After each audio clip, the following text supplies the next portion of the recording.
got time. Testing, 1, 2, 3. Hey, everybody, this is Podcastforwe, a podcast for us as well as a podcast for you. We're your hosts, K-Dog and E-Dizzle. Eve Dizzle?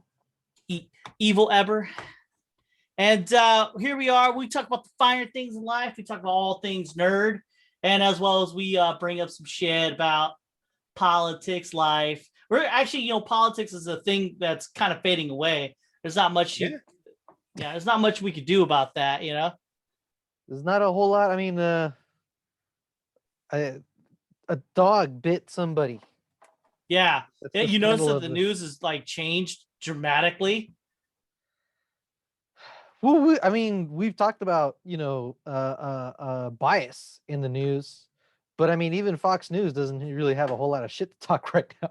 There was a lot of bias, but now it's just like there are now other things that like should have been news from before has changed, Like I heard news about science stuff and all sorts of shit. I was like, oh fuck, that's news. Wow. And then like just little things here and there. It's hard to explain, but that's it. So how you been? Been working my ass off, man. It's been fun. Because of COVID, we get to live stream the football games for the high school. That's cool. And it's something that I didn't think I was gonna like as much as I did. I wanted to run the camera, right? Just follow the plays of the football game, but I ended up directing, like which camera we're looking at and what graphics we're putting up on the screen. And fuck, man, that's fun because it's funny. God. It's funny because like when you start doing video and things like that, you don't really expect it to take that kind of turn. Because you and me are kind of the same.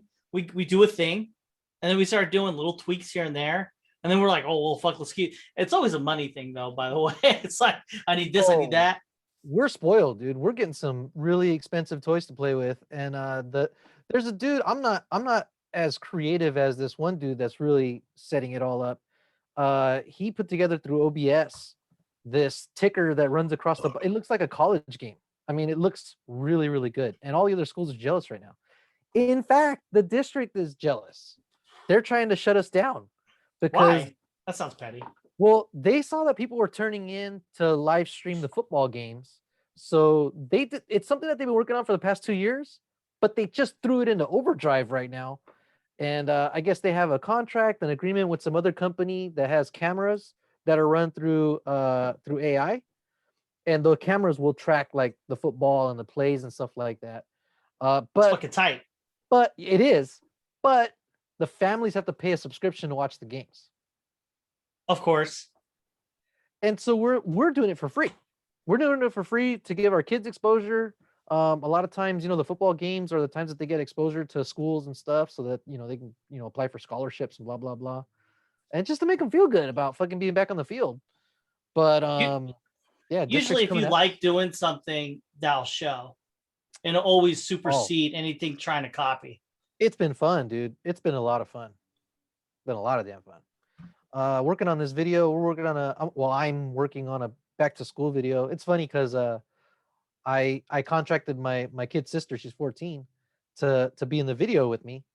For me, I'm not in the I am in the video. So I'm getting paid like $50 an hour to work on this video, which is a pay cut. But I told her I'd split it with her, and she was like 14 years old, making $25 an hour for 4 hours worth of shooting and recording and stuff. It's a lot of work. If you're dedicated, if you edit, it takes for fucking forever, dude. That's why I don't do a lot of editing, because this takes up so much time. Yeah, it does. It takes up a lot of time.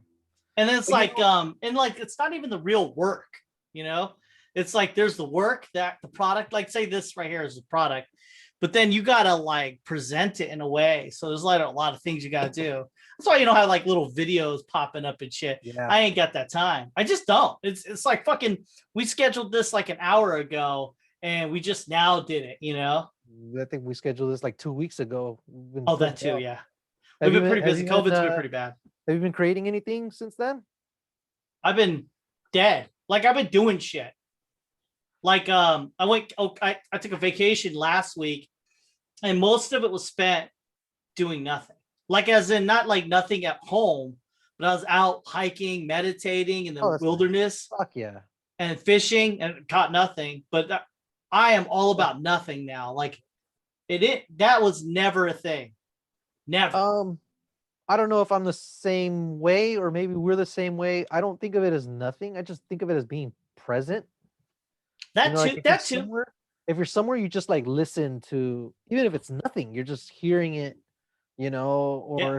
if you're out and you're among the trees, kind of like thinking about, being there and maybe what was there before, like maybe, a couple hundred years ago, did some fucking other dudes come through there on their way to California or something like that? I think it's a good thing to do to get out there and just to do nothing. I call it nothing because it's like you're not on the phone, you're not doing any of that nonsense. I'm basically just like walking a long distance up a hill, down a hill. Like I fished for like 8 hours straight doing nothing. I didn't catch a fucking thing. And I didn't care. I didn't think of it as a thing in which it was. The goal wasn't to catch fish. I mean, even though it was just to be there. Yeah. And just be in the moment for fucking hours on it. That's what it is. Being present. Yeah. Just being. I fucking so I got a funny story. So we were hiking, before it was like late in the day. I had been fishing forever, and I'm fucking unspent.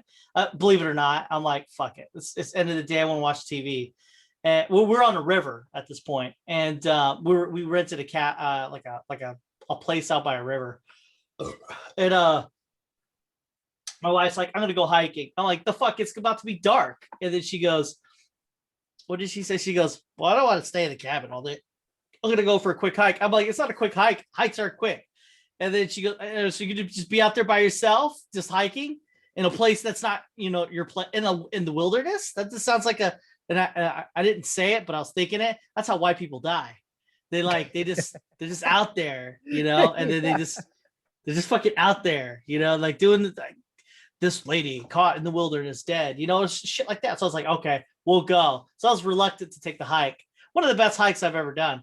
So we're on this dam. We're out there. It's getting dark, and it took us a long time to get out there. And the trail wasn't very well pronounced. So if it's dark, you're fucked. You're stuck. You're stuck there. There's no getting out.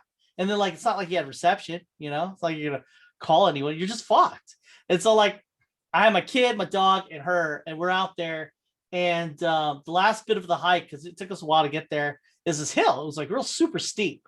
Like the hill you don't climb, but you could if you needed to, but you don't climb it. That'd be stupid. So, but we're looking around, we're like, this can't be it, right? This must be the end of the trail. We have to go up this fucking hill because it kind of looked like a path. It's like, fuck. But it was really high. So you couldn't see the end. So we're like, fuck, maybe it'll open up as we go up. So we're trudging this fucking thing. Then it gets to a point where you're kind of holding on to trees and shit. Because you think at any moment you're going to fall. And if you fall, I don't think you would die per se. You would hurt. You would break a bone, definitely. And so we're going up there, and I'm getting scared because now I got my dog. If my dog just decides to bolt, we're fucked because he's going to just yank us all down. My kid could fall. She can fall. I could fall. All these things were going through my head. And we got to the top, barely. I mean, it was fucking a treacherous hike. I was like, dude, I was afraid for my life when I got up there. That's how bad it was. It was so high. You couldn't even see the bottom. And I was just like, fuck, if we fell, we're dead. And so we're looking around, and all I saw was a do not trespass sign and fucking nothing. Right now in Vicksburg, it's 65 degrees Fahrenheit. Alexa, stop. Luna, you too. And then, okay, so I'm like, fuck. So it's getting dark. We need to get the fuck out of this forest, and we're stuck up here. And so we have a decision. We could try to look for a way out or go back down. And me and my wife looked at each other, and in my head, I'm like, we got to go back down. But I didn't say it. She's like, we got to go back down. And I go, fuck. So we climbed back down, and I was fucking scared because I was like, I didn't bring hiking shoes to climb a mountain. Yeah. I had normal shoes. And I'm like, so I'm sliding. I have no traction. I'm sliding. I'm like, fuck, if I take, I'm trying to crawl on my back to get down and shit. And I'm like, the dog, everything was fucking, we could die. This is on the table. And then we get through it. And then now we're hiking through the fucking forest as it's getting dark. And there's a there's a real fear like in me. Like I'm like, this is it. Like this shit's real. Like I don't want to die out here. This white people, they got me killed. You know, because this is a thing I would not have planned on. I would not have planned on hiking in the dark over here. But obviously we made it. Maybe this is an alternate reality where I died and I came into this reality. You're Bruce Willis right now. I'm talking to dead people. Yeah, I mean, fuck, it was scary. But you know what? It was one of my favorite hikes of all time because, like, I mean, when your back's against the wall, you know, you just come out on the other end. It was pretty good. It's pretty good. You didn't find any dead bodies or anything out there? Oh, we found a porcupine, and it was huge. It was like the size of like, I don't know, it was really big. Maybe 3 feet wide. It was huge. It was a big ball, and it was huge. And yeah, it was that big. It was like 3 feet across or something like that. So I'm walking and I'm looking out for, okay, so something creeped us out. On our way back, we saw these 2 sticks. They're walking sticks and they're just on we're the only ones on the trail. There's no one there. And there's these 2 sticks that are just upright, like as if someone put them there. And I was like, fuck, danger. You know, I didn't say anything, but in my head, I was like, I don't know if someone's fucking with us or something. It's a Blair Witch shit. But yeah, I was gonna say. So like I'm out there and I'm fucking looking around. I'm like, shit, man, I don't want to die. This is not the way to go. And as we're going, I see, like, I'm looking really hard, like as in, and I see something slowly move, and that's what caught my eye. And I looked over and I was like, the fuck? And I was like, what the fuck is that? It's like a big ball climbing a tree. I'm like, what is that? I was like, oh shit, it's a porcupine. I was like, I didn't know they could climb trees. I didn't know they were that big. I didn't know any of that. I didn't know they were that big. I'll take a couple pictures. Huh? I didn't know they climbed trees. Me either. Turns out they shoot porcupines too. I didn't know that. Was this place in Michigan or was it just outside? Or? It's in the Upper Peninsula. So Michigan has like a mitt and then this. Wait, let me. Oh yeah. There you go. And then we went there and we're up there. I don't know what to say. So we're in the UP. It's fucking. It's wilderness. It was scary. That's fucking cool, man. How long were you guys up there for? Huh? How long were you guys a whole week. A whole week. Oh shit. Nice. Yeah, well, we went to 2 cabins. We had one cabin in the forest, which was all right. Good hiking. And it was on an island. And there's like a bunch of islands up there. And then we went to some place by the river so we could fish off the river. Yeah, we went to Big Bear for the day. Just a vacation. That's a lot of work for some reason. Some good driving, man. I was in the of course. Fuck, man, the whole way up, having fun, racing other cars, coming back. Yeah, the cars. It was just having a blast. We went to Lake Arrowhead too, and I've camped out there. I've never camped out. It was my first time out there. Oh yeah, and we did park and walk off, you know, into the mountain a little bit, and that was fun. Like hopping over rocks and shit. My girlfriend's like, yeah, I don't know about that. And me, hey, dude, you should oh man, California's so expensive. But if you could do a BRB, because that's or B, am I saying it right? Airbnb or a breakfast? Airbnb. Yeah, I did an old man. Yeah, do an Airbnb. That's what we did. We did Airbnb. It was only like 60, but then again, this is Michigan.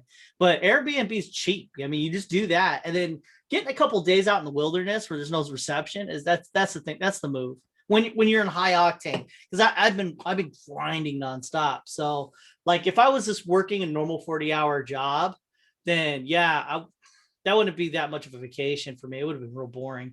But I've been working like, you know, fucking 12-hour days. Yeah, fucking nuts. So just doing nothing was the best, and it paid dividends too. Because I was like, I came back to work and I can handle a lot of the stress, except for today. I actually do have a story about that I want to bring up. I didn't want to do this podcast today because of this one. The whole day was terrible, you know, COVID and all. But this one fucking lady, it's titled white lady, comes in and she wants a rapid test. And I go, we can't give you the rapid test she tells me why she needs a rapid test. She needs it for surgery. And we have a rule. We can't do a rapid test for surgery because, you know, it's like an insurance thing. And also like most surgeries want the PCR test, not the less accurate rapid test. And I tell her this and she goes, she throws a fit. She's like, fuck you. And this, that. And I'm like, let me talk to my doc. So I talked to the doctor. I explained it to her. She goes, yeah. She's not going to get the test. No. And I go, cool. I'll explain it to her.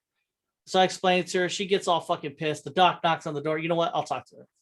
And I'm like, Okay, so I wasted about 20 minutes with this bitch, right? 20 minutes. It's fucking wasted. Telling her shit. That's you know how many people I tell no? A lot. And this lady, she got her way because the doctor went in there, couldn't handle the shit, and was like, yeah, just give her what she wants. And then had the audacity to explain it to me like as if, yeah, well, I just explained to her that we'll do the PCR test too. And I'm like, why didn't we fucking do this from the beginning then? Why do we have to go through all this shit? Like, I don't give a fuck. Like, if you want to give her the fucking test, give her the fucking test. Don't tell me no. Why put you in a position where you got to deal with that bullshit when there was a solution at the end? It makes you look stupid. Yeah, because I could have done it too. I could have been like, yeah, let's do it.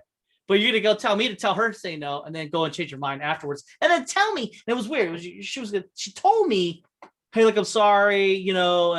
It's just the way you explained it to her, and I'm like, the fuck? Explain it. Policy. Yeah. And then she goes, yeah, she's not mad at you though. So and I'm like I give a fuck if she's mad at me. Like that wasn't even in my priority list. I'm like, why did I waste my time? Yeah. Why did you tell me something and reneged? What?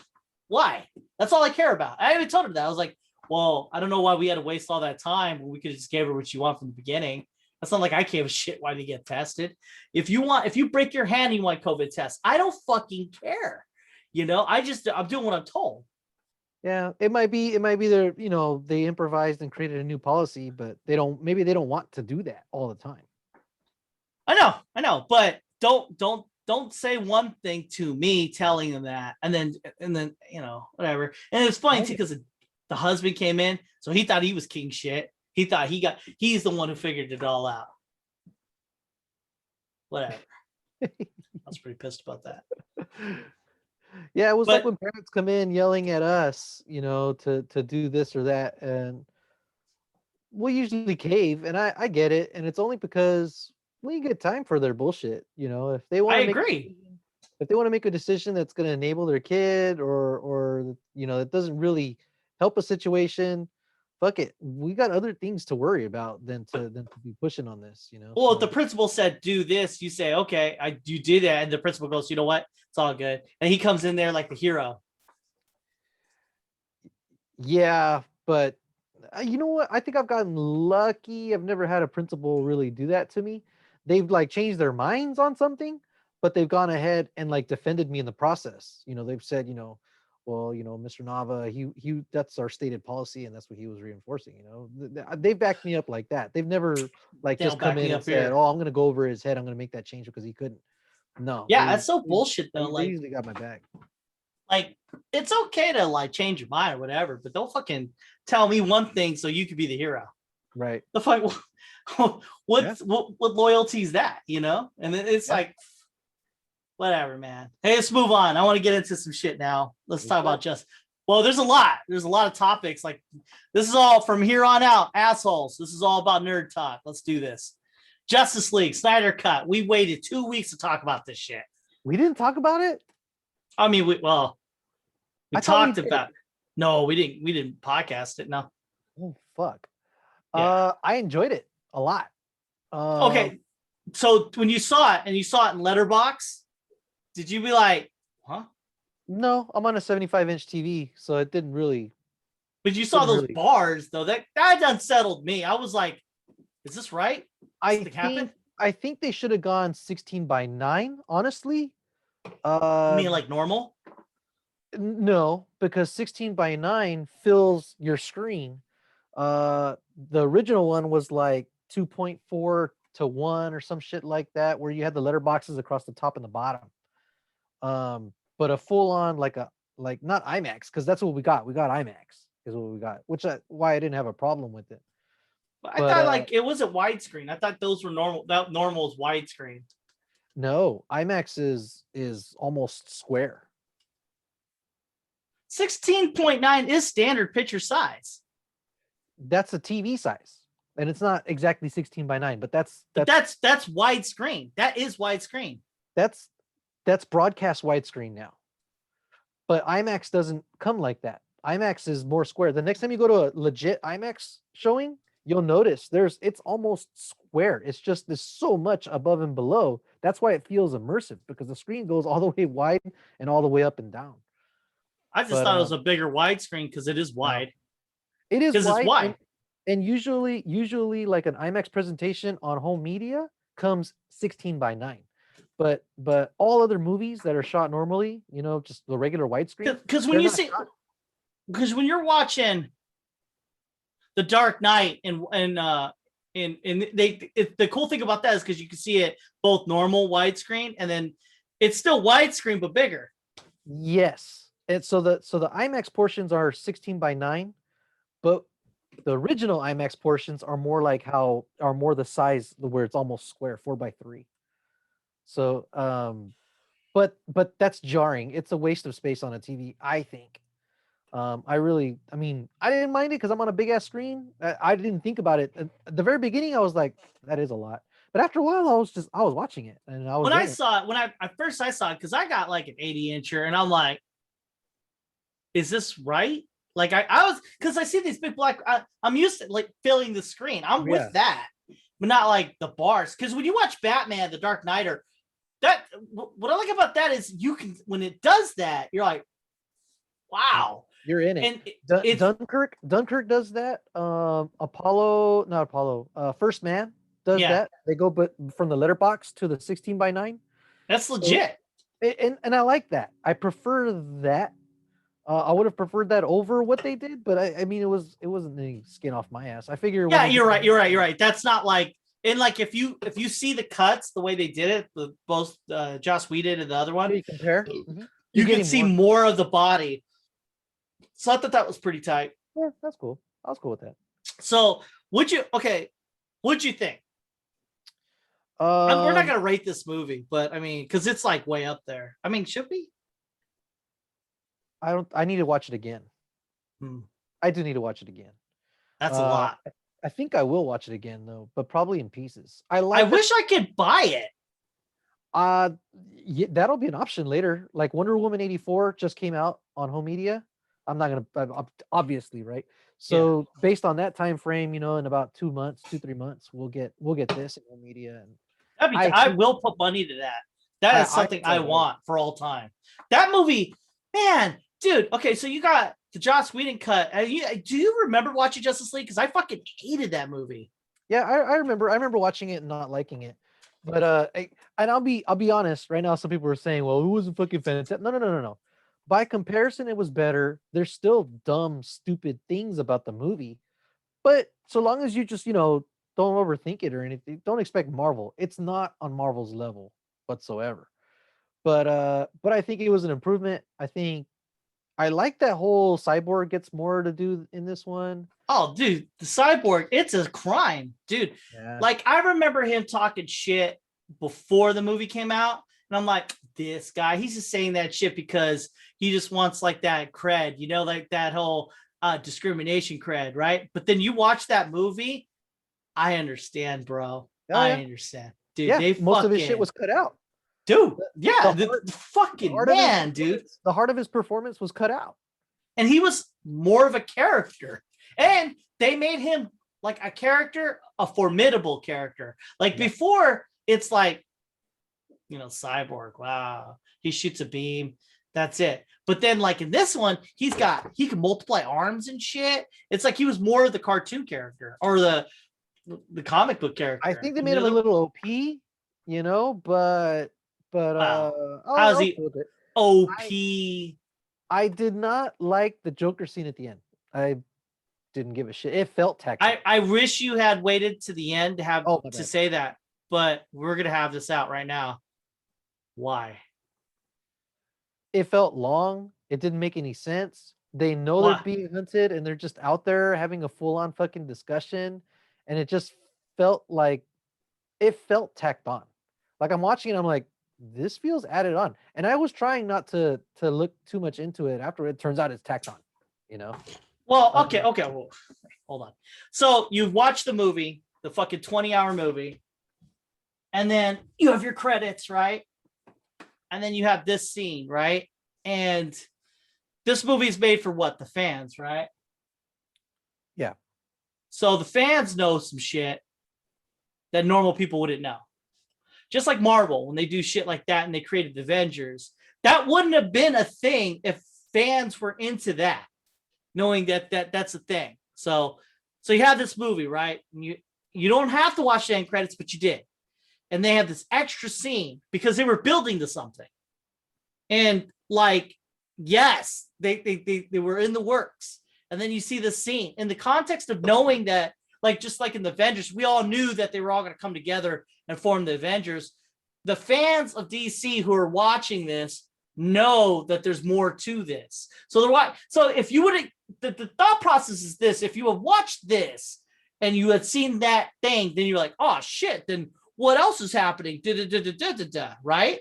And then then you would have your shit that comes out with it, the Flash and Flashpoint, because this is all leading to Flashpoint. Right. So this scene is in context, and it's juxtaposed to what you just saw, because I didn't like. I didn't like how long it was. I didn't like, that it should have just been like a true stinger. Like Joker turns around and you get the sense that they have to work together, but then they get into a whole big old conversation. I was just like, why would that not be? Oh man, dude, Jared Leto's and it makes me question. Now, I always thought this was bullshit when David Ayer said that he made a great cut of Suicide Squad, which was a fucking atrocious movie. But but like when you watch this version of the Joker with Jared Leto, and Jared Leto, by the way, is a really good actor, singer, model, whatever, he plays this part, and fuck, dude. Like he really did encapsulate the Joker in that moment, in that scene. I was like, no, this is a Joker. This is it. I can dig him as a Joker. I don't have a problem with him as the Joker. You just didn't like the conversation? I didn't like the length of it. It felt added on. I'm like, wait a minute, aren't you guys in hiding? Aren't you guys like everyone looks all worried and shit? Let's stop and have a fucking conversation that they probably already had, before that scene. So but it gives you context though. He's like, oh, he's loved. And so now you're on track. You know what he's talking about as a fan at that point. If you're a fan of this, you understand what he's talking about and he's alluding to. And then he turns it into, from a fan to, you want me to figure this out. And then I don't know. I really did like Batman telling him, and when I fucking kill you, and I will fucking kill you. When he said that shit, or, oh, make no mistake, I will fucking kill you. I was all in, dude. I was like, I'm all in on this. All of it, dude. That was good. I don't think he needed to cuss. But oh, all right. So you're watching Justice League. That was super metal. Like, that was dark. And Zack Snyder does. Yeah. I get it. I get what they were going after, that he's in bucket mode. That's why he's using guns and everything, because you've made a dangerous man desperate, and this is full Batman now, I get it. I think that scene should have been shorter. I think it should have been more of a stinger that leaves you questioning what's going on. Why are they working together? They're obviously working together, but did they work? You couldn't have those questions with the same thing, though. Like, it has all of shit, and then that's the fucking question. I was just having flashbacks to Lord of the Rings and the 5 endings, So it was just it felt too long. It felt like maybe they could have put it in the middle of the movie somewhere. I probably would have been better with that. Almost like it should have ended with Lex Luthor hiring Deathstroke. That was a better scene. Do you remember that ending? That ending was better than We Should Have a League of Our Own. Yeah. Joss Whedon goes, we should have a league of our own. When he said that, I was like, but when he goes, it was straight to the point. His name is Bruce Wayne. Boom, done. You know where that's gonna go. That's dark. I don't know. Now he's not safe. Now he's not safe in his secret identity anymore. Yeah. And then, the identity crisis right there. But I don't know. I fucking loved it. A lot of changes. There's not much I hated about it. I couldn't even think of a thing where I didn't like. What I liked about it, other than length, it should have been 2 movies. It should have been 2 movies. I hear what you're saying. we would have spent more time with Cyborg and his dad because we would have watched the first 2 hours, and then that would have given us some time to kind of chew through it, savor it, and then 6 months later we watched the second half and it's like, oh shit, he died. It's like fuck, the character that we saw in the last movie died. Here, it's the character we met in this movie died, and it doesn't land as hard. I think to make that a movie or 2 movies was stupid. What they should have did was make it a TV show. Yeah, release it weekly. 1 hour. Yeah.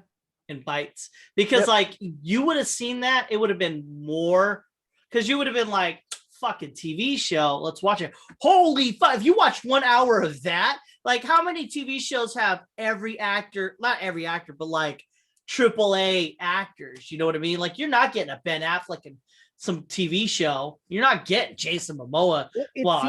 It seems like Zack Snyder had already kind of edited it in a way that they had options. Yeah, I know. But I'm wondering if I don't know if this looks like Warner Brothers fucking up again. Just not being smart in how they released it. I think they would have done good to release like an episode a month or an episode a week. I think a week. I think a 1 week, perfect. Like in the summer. The same way that we got WandaVision, or that we're getting Falcon and Winter Soldier right now. Which I hope we get to talk about. I'm next on the list. So I enjoyed it more. I think if it had come out instead of the other one, yeah, the way you said it, as chapters or as 2 movies, event releases, that would have been cool. But the way that we got it 2 years ago, 3 years ago, yeah, that was garbage. You can't put it all on Joss Whedon, but you can put plenty on him.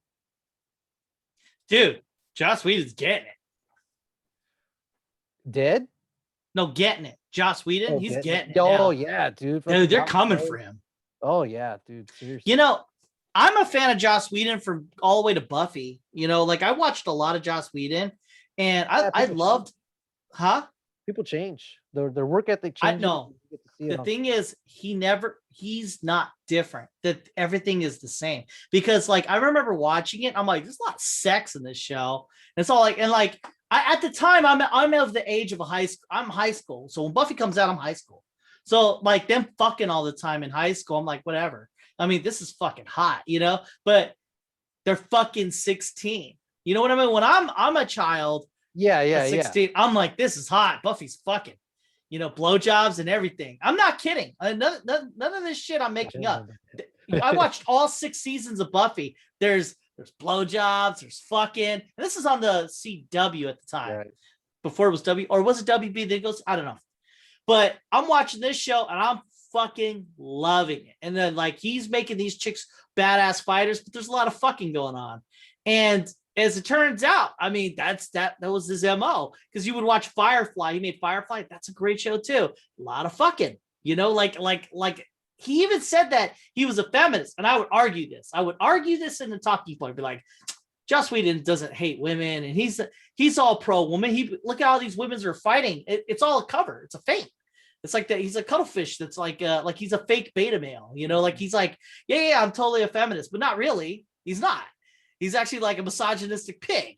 And like, if you watch his works with that frame, it makes sense a lot. And then you watch Avengers and the way things are cut. So bringing it back to Justice League, I remember a lot of cuts that were from ass up from Wonder Woman and a bunch of other chicks. So they always did these things. And I was just like, what's this, Michael Bay? And it didn't feel right too, because like Wonder Woman came out and I was all into her. Like, but like, not from a like, we need to do things with her, but like as in I respect her. And so when he did this gratuitous shot from her ass as she's turning, and I was just like, I mean, I remember seeing that too and thinking, yeah, that wasn't a thing where I was like, yeah, and I was a little bit older now, so I wasn't like, I'm not into that. Oh, yeah, she's hot, like that. So when I saw it, I was like, But I mean, Joss Whedon's getting it now, because when you watch that, it's funny too. Because you watch that Snyder cut, and he respects these characters. Like he respects them. That's how I felt. Well, so somebody pointed. I can't remember who it was. that there's a joke scene that they do in the original cut of Justice League where the Flash lands on Yeah, on uh, her boobs. on her boobs, but when he lands there, she's looking this way because Gal Gadot didn't want to film that scene. So if you go back and look at it again, she's looking away. He lands there, and when he gets up, that's when you see her face. So that's not her in that scene. And so she did not want to do that scene. And there was other things that she didn't want to do in the reshoots in the Joss Whedon shoots too. And that's where they were like button heads. And she felt that he was changing a lot of the tone from what had been established in the Patty Jenkins movie, and that they even went to bat, with the studio heads to say, hey, you know what, this is wrong. He's making these changes and it's not consistent with what we've been creating.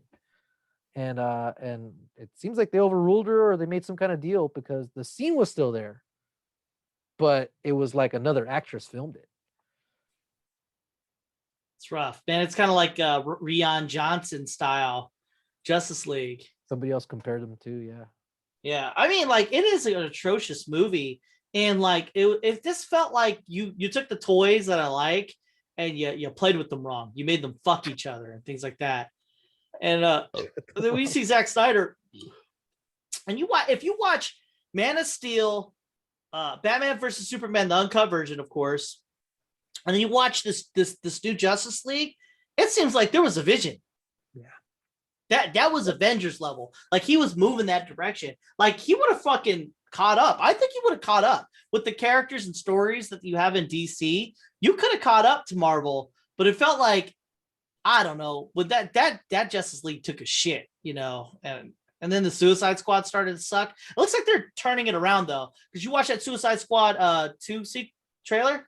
Yeah, I like it, man. Oh, I want to watch that movie badly. And I hated the first one. Like if you would have told me they're making a Suicide Squad 2, are you gonna watch it? I'm like, fuck no, fuck that movie. James Gunn is making it. I know. Okay, no, but that's where I was. That's where I was when they said they were doing another one. I was like, Then they said James Gunn. I was like, oh. I thought they couldn't save it, but then when I saw the trailer, the shark nom nom, and it's ultraviolet, I was like, this is where that's DC. That's what you want. DC was always the adult comic. You know what I mean? Like, and Marvel was always the kid comic. I've collected both. It's always been that way. You got your Batman and shit. Like, name someone hardcore like Batman. I think Identity Crisis is where DC started to make that turn. No, it's when Mark Millar, when he does Dark Knight, after that, DC was like, we need more of this. So a lot of their comics started going dark, like fucking murdering, things like that. And then you notice that Marvel follows suit, because that's what they did back then. DC was always the most progressive of the comics. They did this, they got gay characters, they did this. They're always moving forward, and then Marvel kind of copies. They'll even admit to it. They're like, maybe not now, but they would admit, yeah, we totally stole that character, because that's what they would do. They would just steal each other's characters. And and DC was always the grown-up comic. That's how I felt, collect comics and shit. Because when I read Marvel, it felt kind of like, because I was a kid, so I'd be reading it and I'm like, oh man, this is like Marvel was more like, I don't know, it just felt like a fun party, the stories are cool, and the way they talk to each other, there's a lot of good jokes in there. But when you read a DC comic, you're like, oh shit, man, I hope I don't get caught reading this, because like he just murdered that dude, and like, yeah, there is murder and shit like that in the Marvel, but like DC just, they upped the ante with the kind of violence, you know what I mean? Like, like rape and shit like that. I mean, that was pretty intense. I mean, yeah, you could go back and forth forever and say, what about this comic, but yeah. From my point of view, iterative. It was, yeah. But that's DC in a nutshell. I did have one. Okay, so like, what did you? Any other things you want to talk about? The Justice League. I can't really think of much to hammer down, because it was. No, good. I enjoyed it. I enjoyed the consistency more. Like you said, if you watch Man of Steel, BVS, and this, there's a flow. There's a general sense of a direction. The Wonder Woman movie isn't there. It's its own thing, which is I'm okay with. but I feel like Warner Brothers really shit the fucking pot with this one. So. Oh, shit the bed. Sorry. You know, Yeah. what I liked, another thing I liked about that thing was Superman was more OP. Yeah. He as felt should more be. OP. Yeah. Well, yeah, because like in the Justice League one, there's a fight. Like he's fighting, like he's doing shit, and he's kind of winning, kind of not. And I was just like, how is Superman fucking having trouble with fucking the B team? You know, fucking Stephen Wolf. What the fuck? But then when you watch him and see, because Snyder understands the character, he respects it, he reveres the character. So he's like he blows on it on his hammer, just breaks Oh it. yeah. It was like an easy Yeah. fight for him. But at the same time, he gave like the other characters to do something, you know. Right. So I thought that was pretty cool. Yeah. No, it was good. It was good. I enjoyed it. So all right. So yeah, I wanted to bring up a Batman topic. So Batman, right? What's his one rule? What's his one rule he will never break?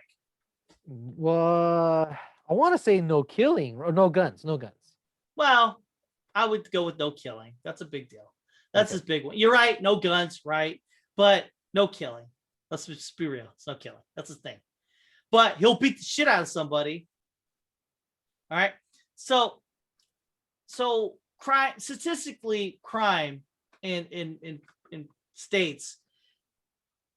I wanted to word it differently. I wanted to come at a different angle with you. But okay. So in Compton, what is the number one, like, would you say, race that's doing crime? I don't know. Come on. What nationality? What race? Whatever. If you break the statistics down, if you go to the FBI website of crimes, who's committing the most crimes? White people? I don't know. Compton is primarily minorities, so minorities. Of course. Okay, we'll keep it there. I know you want to go there, but yeah, minorities. Let's say minorities. All right. So when Floyd, George Floyd. George Floyd, yeah, I know. I'm reading it saying that. So George Floyd gets a knee on his neck, right? And he dies, right? And that's fucking terrible, right? Then people started looking at his record and the things he did. But then what are the things we would say, right? You can't use that to just murder somebody. You just can't do that, right? And this happens a lot after that. You know, like there's one guy, he got shot and paralyzed, and like people went, well, look at his crime record and all that. And you can't do that, right? You can't look at a dude's record and then just judge him that way, right? You know, you can't paralyze a guy. That's fucked up, right? You can't. No matter what he did in his past, right? Even if he was committing a crime, like there's a couple guys that actually tried to stab a cop, you know, and they got fucked up, and they're in not prison, coma, you know, and like you can't. And then what would they say? Well, you can't do that. Mentally ill, this and that, you know, right? You can't say that, right? You can't shit on a person's criminal record for them, you know, getting fucked up by the cops, you know, because the cops shouldn't do that. And that's been heralded from the top of the trees. Right. So I bring you to Batman. So Batman beats the shit out of these criminals. Now, one could say they're criminals. You know, what the fuck? But then you're kind of, and he's white, by the way. So you would get to a point where it's like, my question was this: could Batman work now? What do you mean, like in real life? Say Batman, who he is, money. We don't know who he is, but we know he's Batman. He's fighting crime, punishing criminals, because that's what he would do. He would work his way up. He would beat the shit out of the lowest level. You find yourself doing something, he's there to fuck you up, and then he would. And there's a ton of comics where he breaks down how he'd fuck you up and how long you'd be in the ICU to carry you to 3 months coma or some shit like that. That's his thing, you know. But it's cool because he doesn't kill. That's cool. Do you think Batman could work, even if he with the same exact skills and everything?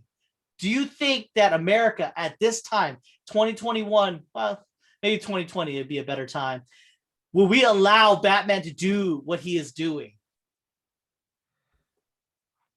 I don't know. I haven't really heard anybody talking about it that way. Well, you don't have to, because it's me. I think of things outside the box. It's I mean, so okay, so Batman, taking the law into his own hands. It's almost like was like a militia. It's the reason why. I mean, It would be way worse. of course. I mean, because the militia, at least we haven't heard of a militia doing really anything major. Well, if you have a policeman who's, we deemed, this guy could do this shit, fucking up like this, they go to jail and they, even Superman started out that way, yeah. tackling social issues, somebody, bullying somebody for the rent, fucking knock them out, with Yeah, fucking let's give it to Superman. Batman though. But- Batman's easier to work. Superman is fucking there ain't nothing you're gonna do. Well, I mean, he started out just as this really strong man, right? Yeah. But So you got a guy, a you- rich white guy beating the shit out of criminals, and they're mostly minorities.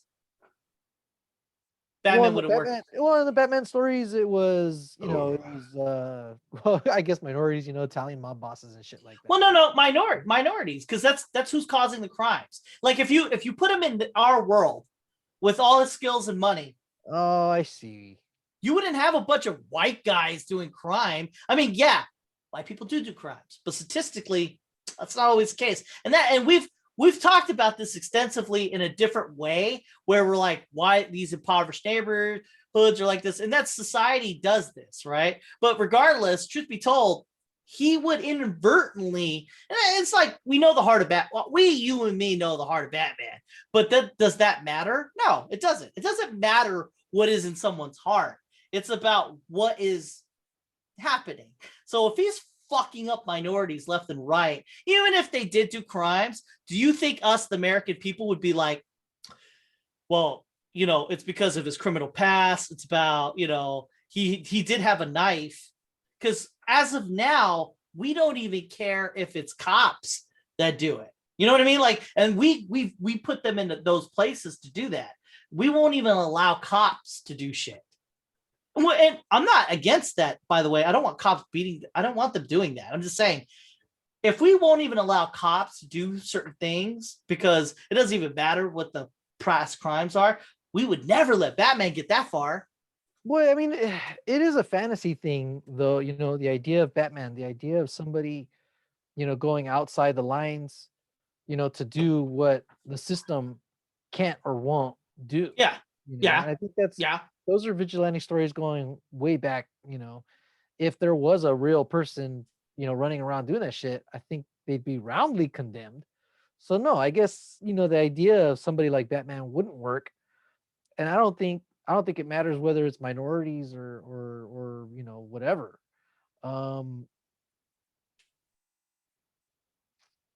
Yeah, I mean, that'd be a tough sell. I think that'd be. It's not even like, you're right. Minorities isn't a thing, but it adds flavor to it. It's like, yeah, he's already doing bad because he's fucking people up outside the law. So be it. But if you attack a minority, because those white people get fucked up too. We're not gonna fucking talk about them because the window is on minorities. So he's fucking up minorities. That shit would not stand. It wouldn't. And especially in this climate. I was just giving you an eye in a window of time, because you've got guys with knives and shit attacking cops, and the cops will light them up and still get in trouble for it. Of course, they'll get acquitted, but you put that on the news, guess what happens? You get whipped into a tizzy. I've actually had conversations with people where they're like super angry at these cops, but you can't bring that up, that this guy was having a knife, this guy was going to do this. Why did they shoot them in the knee? Shit like that. So I had thought one day, I was like, I bet Batman couldn't work either, because he has everything and he doesn't kill these people. But the difference is we've entrusted the police, to make the right decision. Exactly. That's part of this whole social compact. We Exactly. all agreed to pay into it, but we also hold them to certain standards. Exactly. And then you have a Batman. So he's outside of all of that, plus he's doing what cops do. So like, as a cop that you voted, you said, okay, this person is this. We're still, no, you're not on our standards. Now you got a Batman, and he's not even a guy we paid to do. He just does it fucking, for his own personal revenge, Well, we don't know that. When we're reading comic books and watching movies, we're kind of accepting that this is within a realm or a universe where that's okay. I don't think we'd be okay with an Iron Man out there or a Thor out there, kind of but not straying. Don't stray off. That's a different. It's a different thing though, because the reason why I brought up Batman is because he is pretty virtuous, right? He doesn't kill anybody, but the life and times of now would not accept a Batman. Period. Only because he attacks minorities, and I mean also outside of the scope of the the law, but more doubly, he would be inadvertently attacking minorities, not because he's like, I'm singling these guys out. It just so happens that's who's causing the crime. You know what I mean? So it's kind of like, I was like, I never thought about it because that isn't I think it's in the Dark Knight Strikes Again. They even say it. You got these two hippies that are like, yeah, all he does is just beat up minorities and things like that. And I like at the time I didn't really care. And I thought, who the fuck are these people? They weren't part of the comic that I'm reading in the sense like I don't care. It's just background. But in retrospect, it's like they predicted this shit. Yeah. So here you have now, and in a world where minorities could just get away with shit, and you can't even bring that shit up. You can't say they did this, they did that. So in a world where you have criminals that actually have done crime and they're doing crime, usually in the comic books Batman would stop them, and we're all cool with that. But you can't do that anymore nowadays. If the police are scrutinized, I can't imagine a white guy in a bat suit who's not even being paid by any we would fucking kill him. It would be a catastrophe if this guy was around. Yeah, but that's the difference between a fantasy world and in reality. We wouldn't want Kyle Rittenhouse. Okay, that kid that showed up in was it Kenosha, and people. Okay, white vigilante. There to protect. Really, I think he was just looking for a target of opportunity. Now you're casting a great net on that guy. It's more nuanced than that. It was an idiot who put himself in a place where his actions are actually legitimate, but because he put himself in that position. So it's a weird thing where we didn't have a law for that. We don't have a law for an idiot kid with a gun, but now he's armed and now his life is endangered. If he had not put himself there, then that would not have happened, but he put himself there. So it's like, yeah, it's his fault, but there's no law against the thing that he did. There's laws against him having a gun and all that bullshit. If anything, that's a misdemeanor, but not for him to be in that location where he was at. So it's muddy. I agree. But again, it's not the same as Batman. Batman is a well-trained assassin who can strategically attack a foreign entity, or not foreign, an entity like gangs. Wait a minute. But we don't care. It's not illegal to be dressed like a bat and walking down the street. No, but that's not what he does. That's not what Batman does? Nope. Okay, Batman is like this. From buildings and shit. No, it's not even that. It's like, okay, we got crime, right? And so we're trying to take out this group. So what do? Oh, I have to fucking hide and look for this one guy. I fuck him up really bad because that's what he does. He finds out where the drugs come from. It's usually drugs or money or whatever. Fucks that guy up. Where did you get this? Who's sharp? Then he keeps working himself up the ladder until he finds the main guy, the kingpin, as it were. And that's what he does. But it just so happens through those actions, guess who he's fucking up on the way? Minorities. Yeah. Again, it's like Dirty Harry. Okay, if he's working his way through Compton, then yeah, he's probably gonna run into more minorities than anything, right? Yeah, but I'm saying the American people, it doesn't matter if he was doing all the good say what he did worked and he got all the bad criminals, we would not care. The media would portray it as an act of vigilante attacking minorities. Nobody would give a fuck. And you're right. there would be people, or no, you didn't say this, but like some people would try to defend him and be like, oh, he's doing this, this, and this. They can't even pull up statistics, but they would be called alt-right or fucking Alex Jones. But it wouldn't matter. It wouldn't fucking matter. No matter how much good Batman did. And this is Batman we're talking about. So you and I know we're outside of this whole fucking thing. So you have a world where Batman's in here. In this world, it wouldn't work. It doesn't matter how much crime and rape he stops. We wouldn't care. We would only care that he's attacking minorities. That's all we would see. That's what the media would shape it as. Because police are out there, you know, and the police force is mostly white.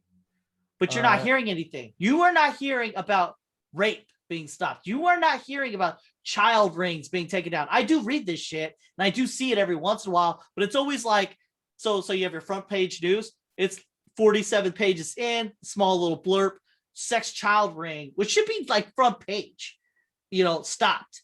Nobody gives a fuck about the crime that is stopped. All they care about is like the most salacious thing. And that's a Batman fucking up minorities, man. That's what. But that's not a real thing, though. No, I know. The closest thing we have to I know, but it's police. Real police force. Exactly. That you know has to practice policing in places where you know they might have to arrest minorities. I mean, I'm yes. But by doing that though, by arresting minorities, and that's a lot of them, right? So you're gonna have like say 100 people, 100 minorities taken out by cops. You're gonna have one or two, they're gonna fuck it all up, and then it's gonna be blasted on TV, and that's the shape of the story. And like there's a lot of cops out there in the world. So like if really the cops were really the shittiest fucking people on earth, then we would all know this. You know what I mean? Like as in every interaction you have with a cop would end in dire circumstances. but that's not a real thing though. That's not a thing. But it does. I'm not negating that it doesn't happen. I'm saying it does happen. So, but those the media are exceptions, though, not the rule. Exactly. So the media frames it in a certain way where it's like that. So, like I said, when I say Batman would not work, I fucking mean it. I mean, as in, no matter how much crime he stops, no matter what he did, no matter how good he was at it, say 100%, he had a 100%. I'm fucking up only criminals. Would not matter. Yeah, no, of course. I mean, just. I don't think we would tolerate a vigilante like that. Fuck no. You know, because that motherfucker, there'd be a manhunt. Yeah, we didn't put that trust into him, and he's not beholden to anybody except himself. So a lot of people, there would be people that would be railing for his cause. It would cause a divide. God, I wish Batman did exist. Well, do you think that's a cool story to pursue? I mean, they should be writing that with that nuance, you know. I think they should. I could write that. I think it applies to today. You know, who are we that's trusting? What we're talking about. Yeah, who are we trusting to do what needs to be done? And are they doing it fairly? Are they doing it justly? You know, and should they be doing it at all if they're not beholding to some type of code or set of ethics? Well, Batman onto himself, even if he was doing 100% good, it wouldn't matter. I think we talk about the nature of reality. He may be doing it right, but if everyone perceives it wrong, that's the way it is, you know? So if he could only be killing, say, rapists, that's all he's fucking doing, we would not tolerate that. We would come up with reasons why that's bad. You know, he's attacking minorities, he's fucking doing this, he's doing that. We didn't vote this guy into power, and people would fucking come out. Marvel kind of touched on it with the registration thing and the Sokovia Accords. You know, they didn't go harder. They didn't go harder. Yeah, I think they could have, because that was the big thing in the Civil War story arc, was your heroes had to go underground to practice crime fighting. Oh, you mean the comics? The comic, right? Mm-hmm. And they were persecuted and hunted by their friends. Yeah. You know, and that really drove a wedge in the readers too, because it was like, well, shit, who are the good guys? Who are the bad guys? Or is there no such thing? They're all good guys. They just having different ideas about how to be the good guy. I think that's a better story for a non-comic that doesn't have those iconic characters, because like when Civil War came out, you all sided with Captain America. I mean, like, I mean, like you could. It's kind of like Twilight. Everyone like tries to think that there's some kind of love triangle between Bella and the wolf guy and Edward, but everybody knows she's gonna end up with fucking Edward. And there was not even a fucking contest, you know. In the Civil War, no fucking person was like Iron Man's totally right. There was not one. No, well, Iron Man was being more pragmatic about it. You I know, agree. he was like, hey man, I'm trying to just keep everybody from getting into trouble. I know, but like, He but thought, he it thought the comes down to solution the was to sides. capitulate. He thought the solution was to capitulate, and Captain America was like, no, he was with his principles all the way. Yeah. And so, you know, that's where we would that's where we would run into a problem with this Batman thing, because like you said, maybe he's doing good and we can see that he's doing good and we can see crime rates dropping, but it's the way that it's happening that, you know, that runs counter to what our value system is. We wouldn't accept it. Not as in no, you right. and me, but our society would not fucking stand for it. Yeah, I don't think we do now. Yeah. Because cops can't do their job. I mean, like, there's probably like what we thought. That's why we got to reshape the system. You know, the cops, the way they've been doing things, it just doesn't work. And sometimes you need to beat someone in the head, you know, but we just can't do that. You know, it has to be, you have to stand for something greater, you know, and then so therefore, like, you can get stabbed, you know. That's Well, the discussion right now, you know, with the Derek Chauvin trial is use of force. You know, yeah, you have his defense is trying to argue that, you know, that's the maximum use of force that they're trained in, that's stupid. and Nobody that's why said he's that allowed to was do it. That is stupid, because it means, well, the maximum force that they're trained in is to shoot to kill. Yeah. So it's like every instance should end in them shooting to kill, because that's their max that they're trained. They're trained to that shoot. dude's going to jail. That like, guy's hey, gonna. man, I got you speeding. Bang, bang, bang. Well, I was Yeah. trained to kill. I'm trained to shoot. Yeah. That's Yeah. my maximum. I'm allowed to do that. No. The discussion right now has been, when is that appropriate? When are you able to push up, you know, to that, and when are you expected to de-escalate? You know, because at the end of the day, you are a person with a gun trained to kill.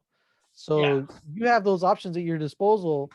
You should be able to exercise better judgment, because Well, if they fucking had all those people, they shouldn't have put, you know what I mean? Like, it was just too much, you know? That guy's going to jail. There's no way around that one. You could argue that 7 different ways. There ain't no way a jury's going to be like, I was confused, DNA, everybody had the same DNA, or some bullshit like that. Dude, you're going down. Chewbacca defense, be damned. this is If not, Civil War. Dude, I mean, if this guy doesn't go to jail, it will be a civil war. It won't even start out like a civil war. It'll start out as a riot amongst riot that has never been seen. It will be that. And then, like, what will happen will be a reaction to that riot. And that's your civil war right there. Like, people will have to pick sides, in extreme sides that don't make sense. You know what I mean? Like, yeah, that guy should go to jail, but we shouldn't be fucking looting other houses. We're almost seeing that now. I mean, we had the Black Lives Matter, you know, riots last year, and you know, the far right people kind of use that as an excuse to go into the Capitol.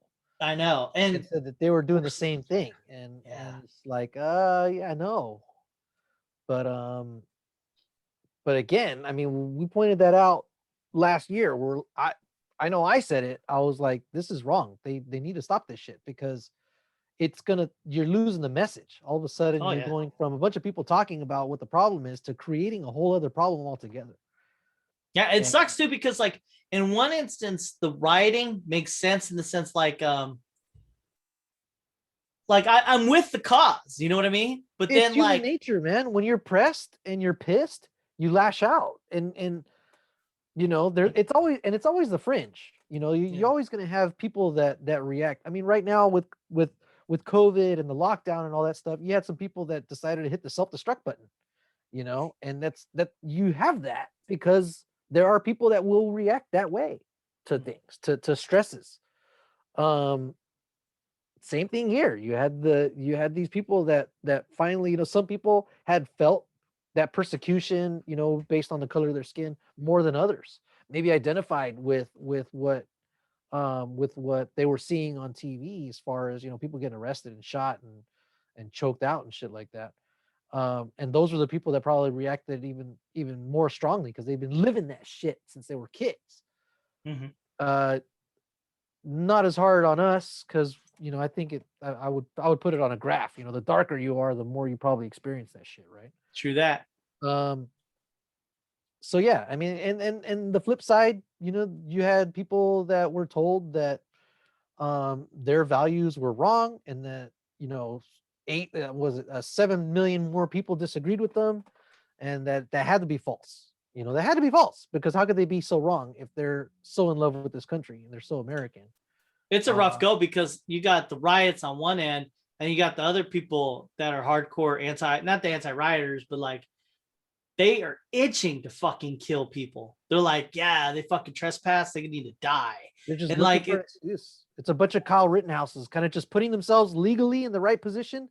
They know they're not de-escalating. They know that they're posturing in a way that's going to draw out something from somewhere, that somebody's going to do something or say something, and they're going to cite castle law or stand your ground or some shit and blow them away, because they have the right to do it. Yeah.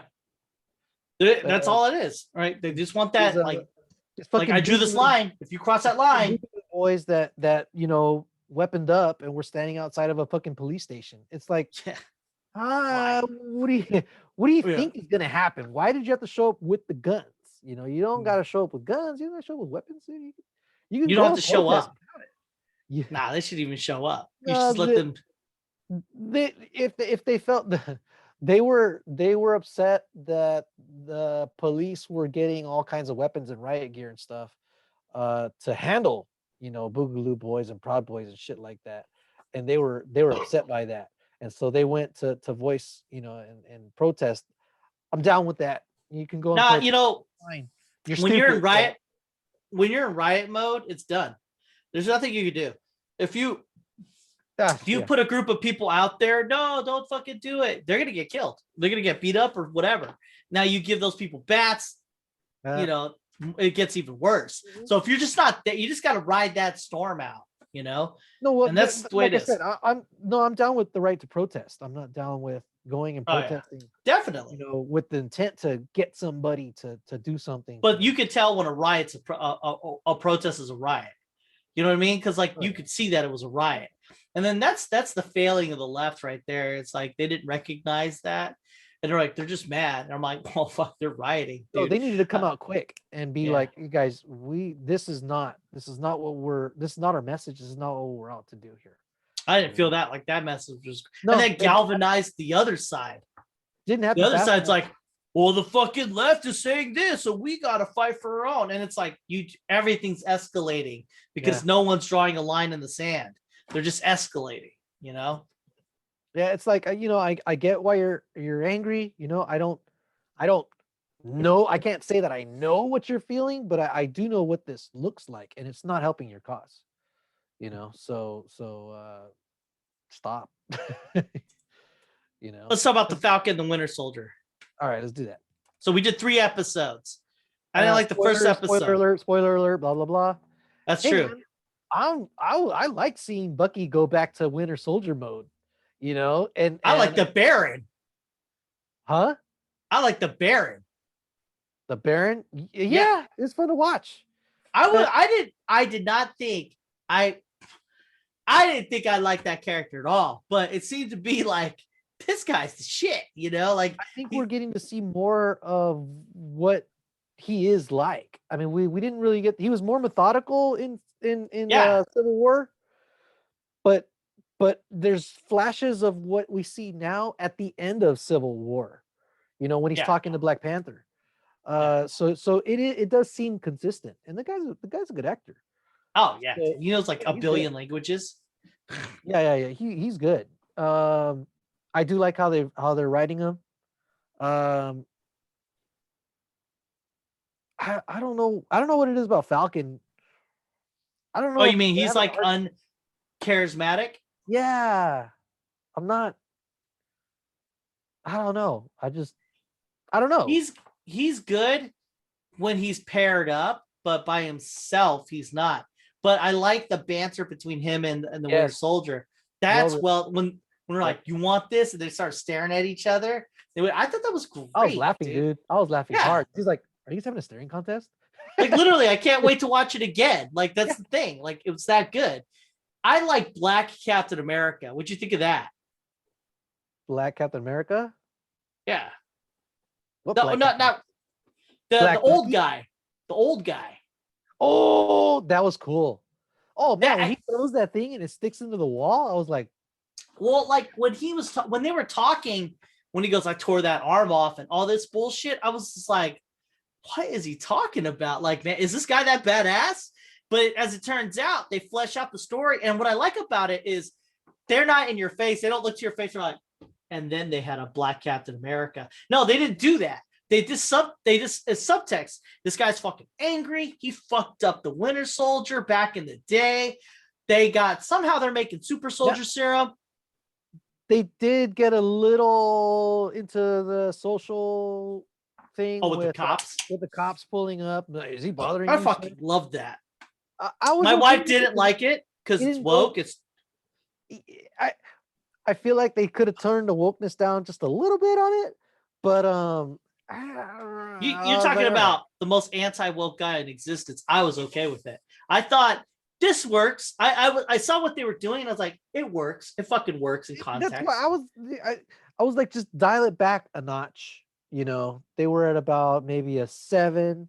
I was like, take it back to about a 6. You know, and because it did take me out of it a little bit. It did take me out of it a little bit. It was like, okay, the writers decided to go there. I shouldn't think that when I'm watching a movie. I should be in it. I should have been feeling, you know, that was going on. When I saw the cop in the back, I was like, I bet you they're gonna have that cop come and say something. I fucking guessed it. I saw it back there in the background. I was like, there's a cop right there. He's gonna pull up and start talking shit to Falcon. And he was like, sure sir, enough, I you was need like, to shut up. Why they do that? You know what though? But Black Captain America though, it was tight because there was That was all this there was anger, and then they queued it up in a way where they didn't tell you everything. But then like the next episode tells you how did they get the secret serum? And they got it from him. And I'm like, fuck, that is awesome, dude. Yeah, that's good. Yeah, that's good. And you can see that. I mean, it's conceivable that they kept. I mean, it's inconceivable that we made Captain America. Let's never fucking try and do that ever again. No, that's stupid. That's dumb. So no, yeah, this idea that there was a serum out there floating and that people experimented with it, but they never got it 100% right, and it took them a long time to get back to that. I'm down with that. I'm down with that. It was cool too. When they went to the I guess Pirate Island or whatever the fuck, I was like, whoa, Pirate Island is gonna be weak as fuck. But then it's like its own fucking thing, dude. I was like, I like the music that they're using. I like the cinematography, the style, because they let you sink into it, you know, by kind of showing all the different shit that's going on in that town, without being vulgar, you know. yeah. But it was cool though. It was really cool. You know? Yeah, that was cool. Yeah, and what's her name? Agent Carter. Yeah, Sharon Carter. Dude, I thought that was kind of cool. Like it's cool because she got fucked over and she just had to fend for herself this entire time. Yeah. So she's just a fucking badass. And I thought that was pretty and cool. She's sour. She's pissed because she's kind of had to go there. Yeah. You know, it's like people that go to prison, they kind of have to adopt, you know, and take on these characteristics as a defense mechanism. Mm-hmm. You know, they got to walk a little harder and shit. And when they come out, they're still holding themselves like that dangerously. And people get scared of them. They're like, oh, this fucking guy looks fucking scary, right? Yeah. She's got an edge to her, and she's pissed. And I felt that was consistent. It's kind of weird too, because you got Civil War, and so she gets fucked over, you know. And then after Civil War, everybody knows what happened. They know why everything went down. So everything she did was right, but no, it wasn't.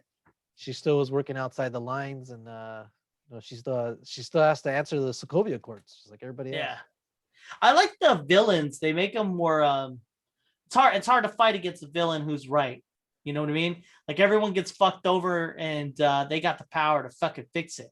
And they're going to fix Right. it. But they're starting killing people and such. I get that. But I mean, how noble they're, I don't know. From her point of view, I can't see her losing. You know what I mean? Like she gonna lose, of course, because she's the bad guy, but I mean, she's fighting for something greater than herself. And if that is not Captain America, I don't know what are we doing here? I mean, she's got the serum in her, so it enhanced all her qualities. So she's fighting for like orphanage, for fucking everything, So like, this is the person who jumps on a grenade.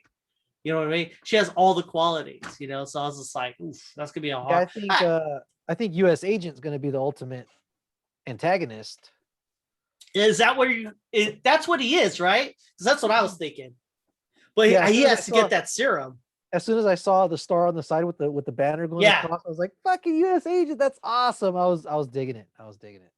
Yeah, I thought so too. I thought that's exactly what I thought he was going to be. He looks like an asshole. He looks like an asshole. When I don't like him. Why'd they pick this guy? He looks like a jerk. But then as they start going, I was like, okay, they cast him good. I like the fact that no one's stupid. Everyone has like intelligence to them. Yeah. You know what I mean? Even the characters that are supposed to be stupid. So far, they don't have that fucking the acting director from WandaVision who just turned into a fucking black and white bad guy by the end, corrupt with power type dude. Oh yeah, no, yeah. Like what I like about it is everything is well written now. And not that first episode, but everything else is I think is well written. Like all the characters are working and like they're all doing things and they're not bad guys. They're not bad. There's no bad acting. There's no bad character moments where I'm like, why would that character do that? You know what I mean? Other than like, there's only one little thing that I was just like, why? Like Captain Falcon or the Falcon having financial troubles. Yeah, I would think like if you say it's like, hey man, I fought Thanos. Can you guys pay off this house for me, please? Yeah. I mean, hey guys, I just fucking flew halfway around the world to get this asset for you. We must have spent for that op. We must have spent, I could see 3 times as much as the fucking house. I could see a bank being like, yeah, we can't fund this and this and that. But when the savior of half the universe, not just like he was one of them, right? I mean, like, it's like you've got the A team and then you got him. Like, he's not LeBron James, dude. He's like, I don't know, the sun. I mean, because like you're talking about saving the entirety of the universe, the universe, not a planet, not a galaxy, universe. The universe, yeah. And he's one of how many people out of the entire universe? There's only say there's 100. He should be set for life.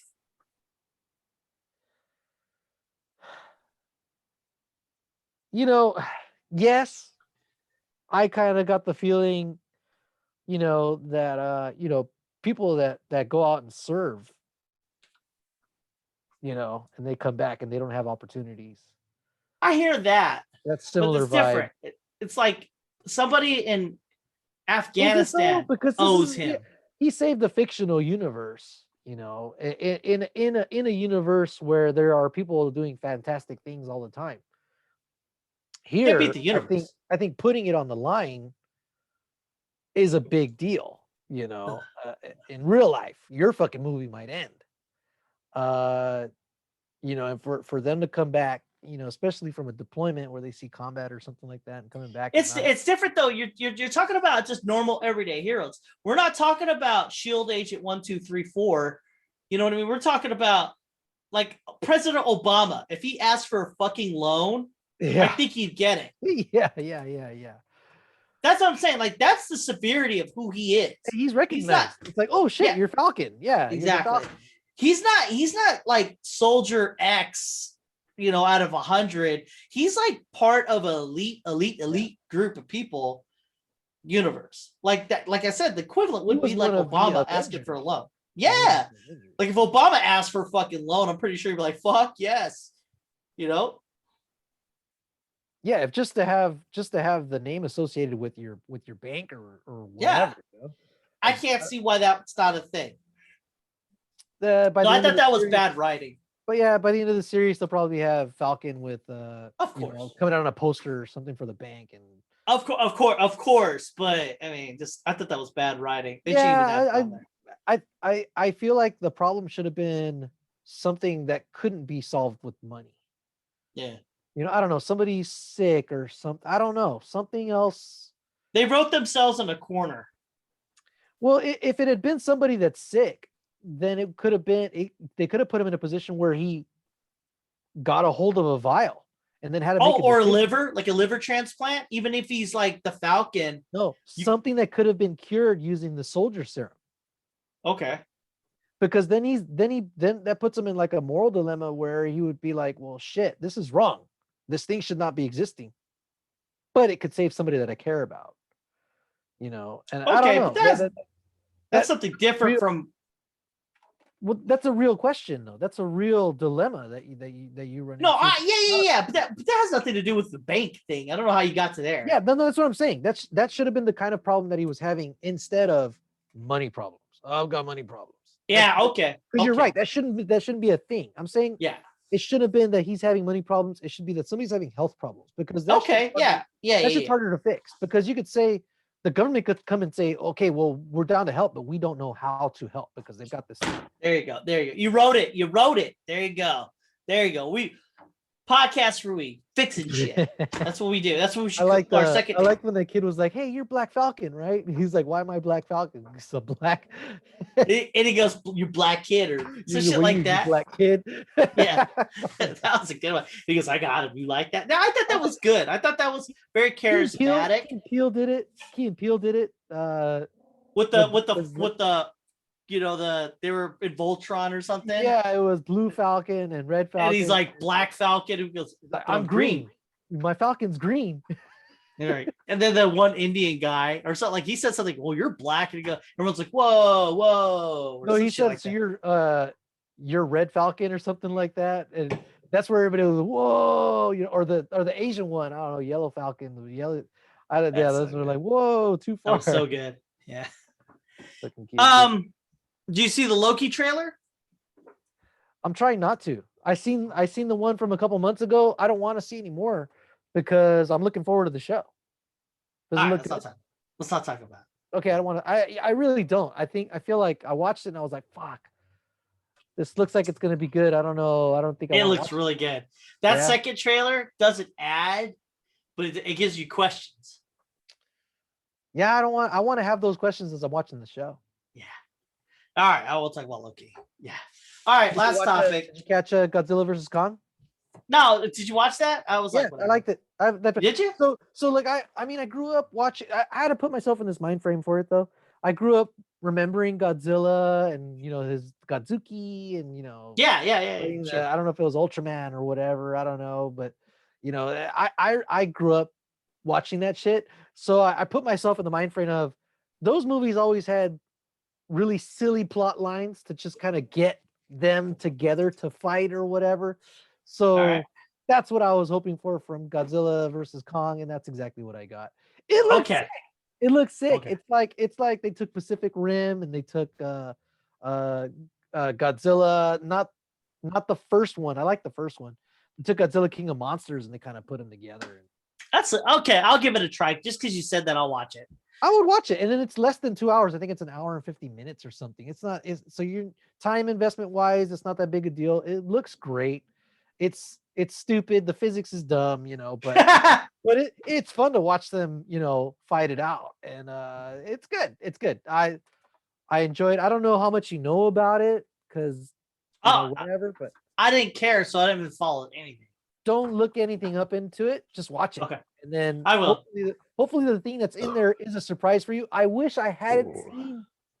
There was like a title of an article, and I was like, fuck. And I told my girlfriend as we were watching it, I was like, man, that would have been so cool if I didn't know about this thing. It was a Mechagodzilla. Yeah. Yeah, I figured as much.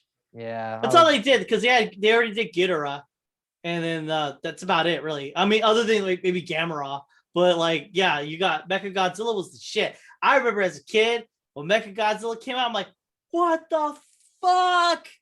You know, Yeah, it was cool to watch. He fights cool. He fights. tell me. cool. Hey, does he do the thing where he kicks with his tail? Because Godzilla would do this thing. All right, I used to do this with my Godzilla I remember, toy. like he would go like a kangaroo On his tail, Yeah. and he would fly at you. No. Well, watch it, dude. Just watch it. All It's right, worth I'll watch watching. It's worth watching once. I will watch it. I'll watch it this weekend. Hey, Yeah. did you watch the Pacific Rim 2? I mean, No. have you seen Pacific Rim 2? Oh, it's a pretty good movie. Yeah, I'll watch it. And then they came out with the cartoon, and that's good too. It's on Netflix. Yeah, I really like the and I'm guessing the Pacific Rimness from this movie is more like 2.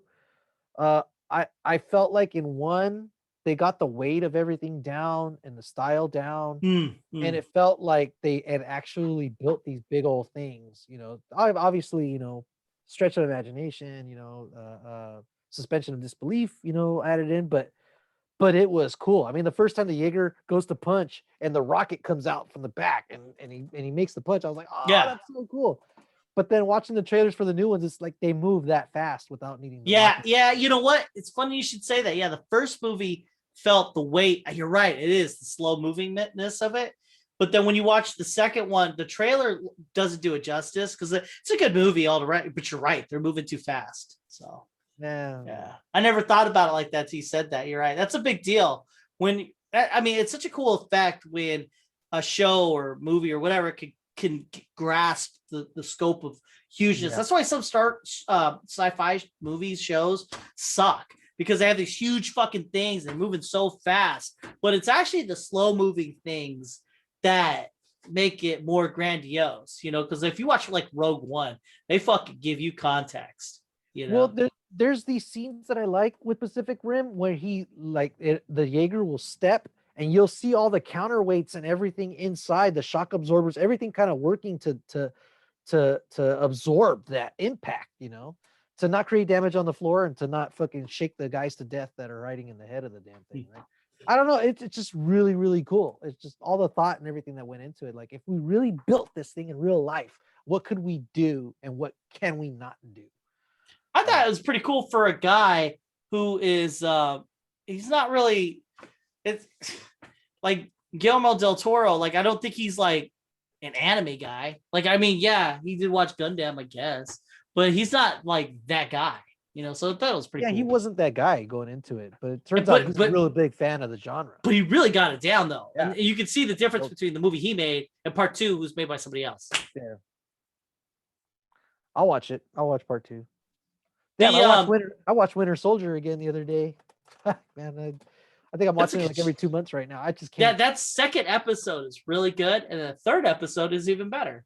No, I'm talking about Winter Soldier. Oh, that's such a great movie. Such a good movie. I was just watching it again. I was like, fucking badass, dude.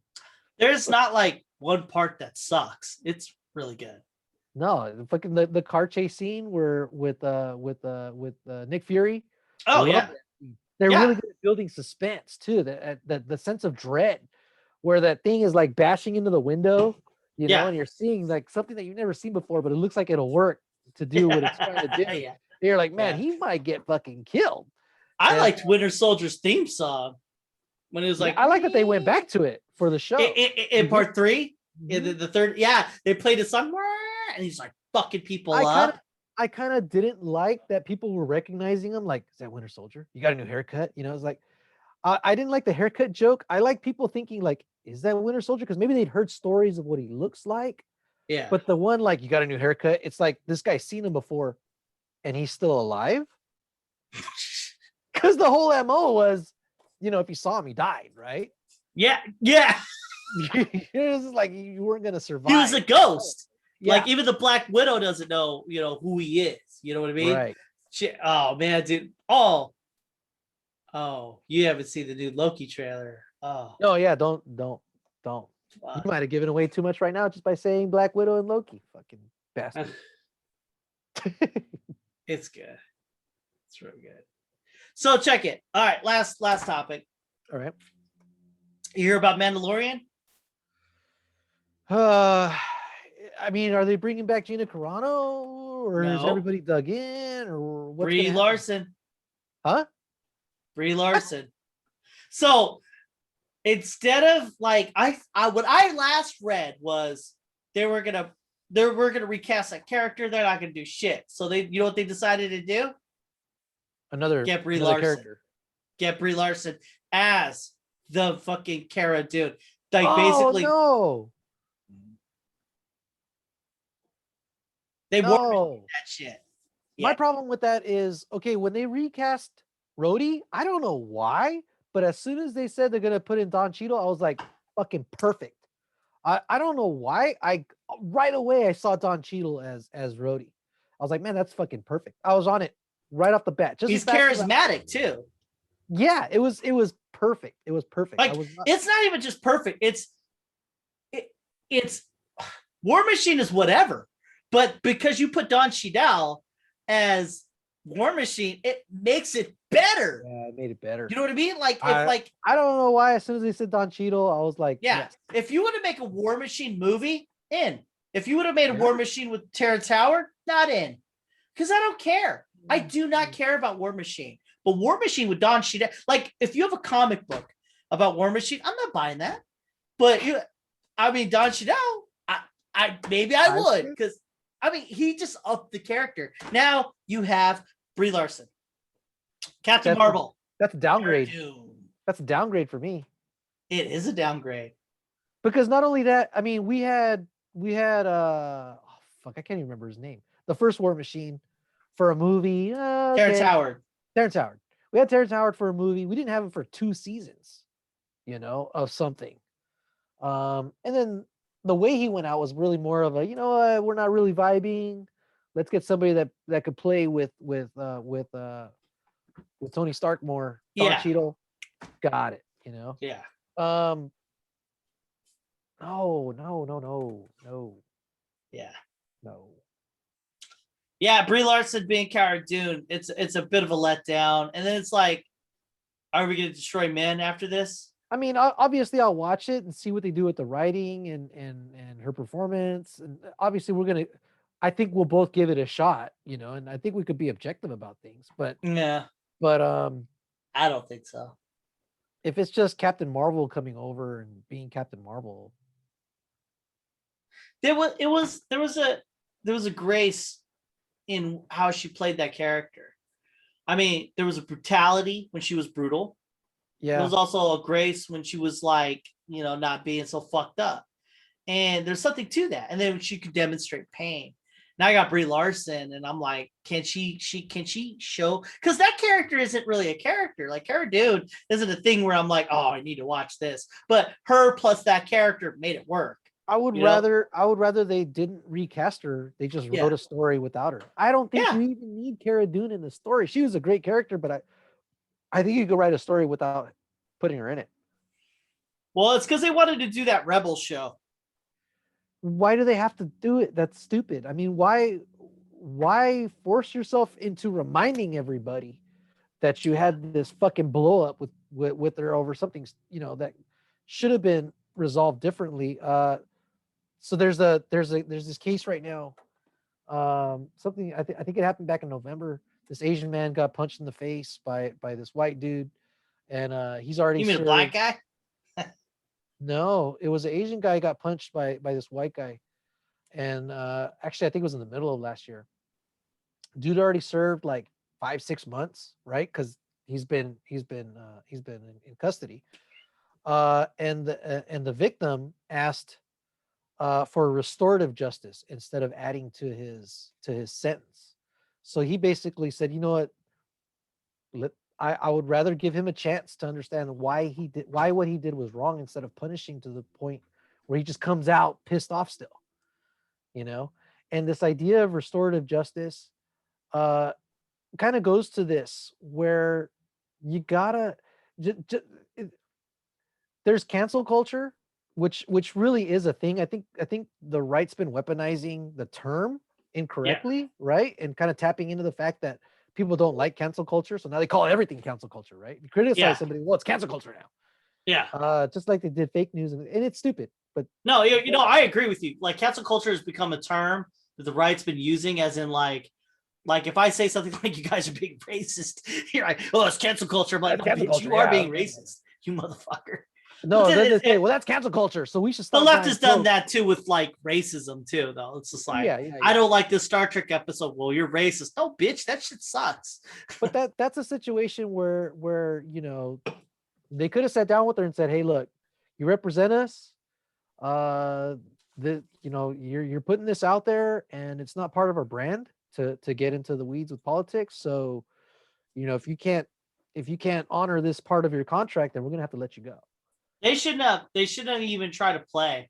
They should have just been like, let her go. Like, just let her go. And if they thought they could, because you can't control someone like that. You just can't. Right. Like yeah. anyone who fucking comes out and says Trump's the best or anything like that, dude, you're fucking done. You're not going to say anything to dissuade them. So they should have cut their losses then. They're making too much money. It was just she was trying to make an argument or trying to share something, and she's inarticulate, so she said it in a way that it was many offenses. There was a straw that broke the camel's back, yes, but the first time she said something, they told her. About the right, they should have been like, "You're done." Like, I mean, they should have canceled her then because you ain't fixing that. It's only gonna get worse. If you have two choices, you're gonna be down for this or get crow in the end. Well, That's what they. I half agree with you, because like if I'm talking to somebody that's still supporting Trump now, it's like, man, if you did all that shit, I think you're a lost cause. I think that from the beginning, like if you were supportive of Trump from the beginning, and all his like bravado, done. You're done. Not that I'm saying that you're done as in like you should die. I'm just saying like no, yeah. You took what he had and you kept going that direction, and that's the way it is, And I'm not like pro or against. I'm just saying like that's the ABCs of him. So if I hired you to do a thing and you went that direction and it's like conflicting with my thing, I shouldn't keep letting it go. You should have been done from the beginning. There's no chance. There's no way. The straw that broke the camel's back, I still don't think she should have got fired for it. Oh, I agree. I'm just saying, like, you let it go too far. You got to let this go then. I mean, it sucks. They should have had a sit down with her and said, look. They probably did. Apparently, they had notified her before. But whatever. I don't believe that. Give her a chance to explain what she meant, and maybe, I don't know. Well, she has. Or something like. She's explained herself quite a bit, and it makes sense. But that was after she got fired. That was after she got fired. I know, but I'm pretty sure they talked to her, and it wasn't that hard, and she just kept going. And I mean, like, honestly, I think it's Kathleen Kennedy that's just keeping the whole thing, from getting better. Maybe.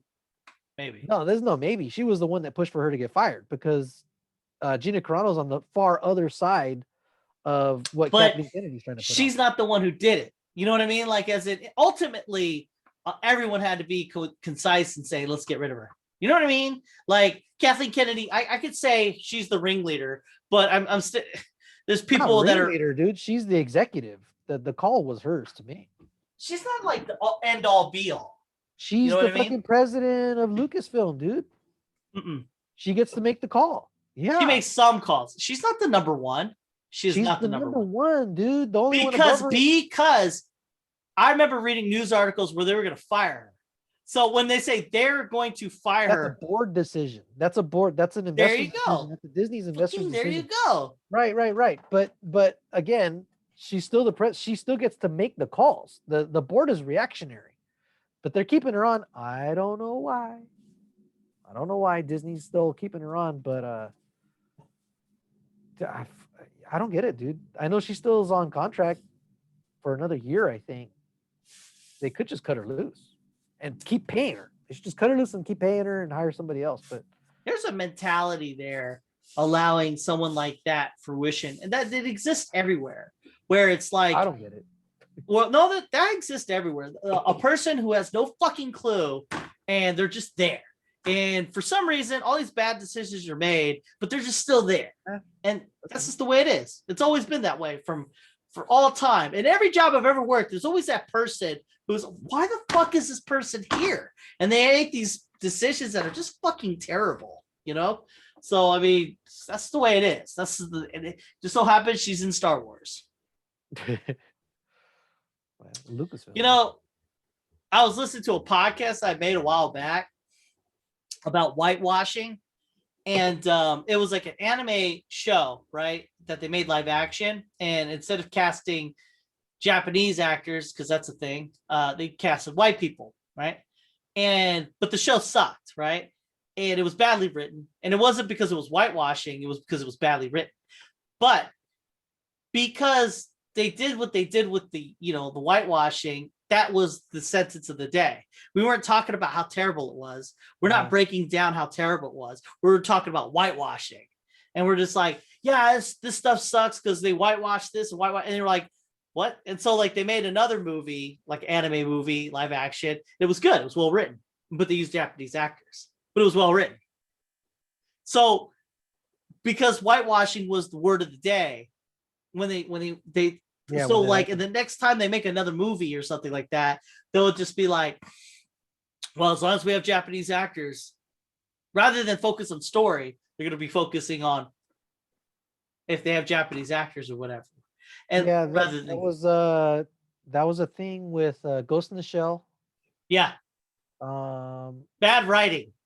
It's kind of a thing with the new Mortal Kombat, which I want to watch. You know, because some people have mentioned, hey, they're actually using, Yeah, Asian actors for a lot of these roles, like yeah, writing, you know. yeah. But again, I think it has to boil down to the writing, you know. Yes. I watched Ghost in the Shell, the live action one. I was okay with it. My problem was that the anime was so much better. Well, what do you mean? You mean, was it good in the sense of back then that made it good? Or is it good in the sense of like, you think it's good? Which one, the anime or the The anime. Because you said that's a good anime. And we've seen tons of anime that are far superior to Ghost in the Shell. Oh, yeah. No, but back then that question of, what is consciousness, what makes you human and stuff like that. Yeah. Those were What's funny is, like, I watched Ghost in the Shell standalone complex, which is badly drawn in comparison, but it's longer, and I think it's on Netflix. I'm not too sure, but it's better written than that movie. And when you watch standalone complex, fuck, I'm thinking about watching it right now. It's so well written, and it really grasps the nature of who is what, kind of like Vision, what is who is Vision if you keep replacing all the pieces. And that was a great way of doing it. Yeah, Ghost in the Shell is literally, this is Ghost in the Shell. What is consciousness? I'm a robot, but am I? And that's what that is. And like, it's like in your fucking face, and it's constant. Like, it's constantly beating you over the head of the nature of what a person is, but like when you watch the standalone complex, they scale it back to like, it starts as a low rumble and ends with a roar. You know what I mean? And they just build it up to that point. They're not in your face about consciousness. They're actually just making a story and with these characters and then going through the process. But throughout the process, you're like, well, what is a person, man? Is that person really a person? Or are they just a robot? What is that's what Ghost in the Shell was trying to accomplish. But when you watch that movie, Ghost in the Shell, the original, the actual cartoon, it doesn't achieve it. It's just like kind of, well, they don't answer the question. I don't think they were trying to answer the question, and that's good art. I think if you're not trying to answer the question and make us be the ones who decide, I think that's good art. But Ghost in the Shell was beating you in the head with like, oh yeah, you're not really a person. There are some long monologues. The monologue on the boat is she's just standing there, and they're just kind of panning in for like 3 minutes or something like that. Yeah, and I get what they're doing, and artistically it should work, but it doesn't because it's a cartoon. Yeah, but I mean, but my point was that the new one was criticized for having been whitewashed. When I Yeah. just felt that it wasn't. I don't know. It's like I watched it and I didn't feel like I wanted to turn it off like Aquaman. I was just like, I could turn this off right now and not fucking. Yeah. Ghost The in Ghost in the Shell wanted movie to I see did not it like. to see where they were going, you know.